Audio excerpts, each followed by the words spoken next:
শুভ সকাল বন্ধুরা। দেখো আজ হঠাৎ একটু ছাদ বাগানে গেছিলাম।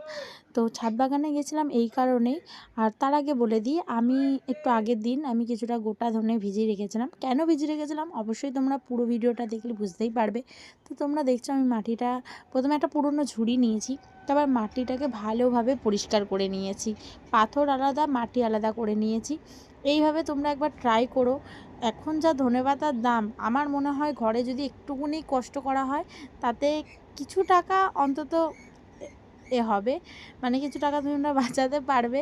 এই ধনেপাতা দিয়ে, মানে এই ধনে বীজগুলো দিয়ে খুব সুন্দর গাছ হয়। আমি আগেও ট্রাই করেছি শীতের দিনে এইসব করতে, আমার তো বেশ ভাল লাগে। আর গাছ লাগাতে তো আমার দারুণ লাগে, গাছ জিনিসটা আমার খুবই প্রিয়। তো তোমরা পুরো ফুল প্রসেসিংটা দেখতেই পেলে আমি কিভাবে জিনিসটা করছি। এইভাবে তোমরা একবার ট্রাই করো, অবশ্যই তোমরা সফল হবে। আমিও যেমন সফল হয়েছিলাম, প্রথমবারে আমি ভাবতেই পারিনি এত সুন্দর গাছগুলো গ্রোথ হবে।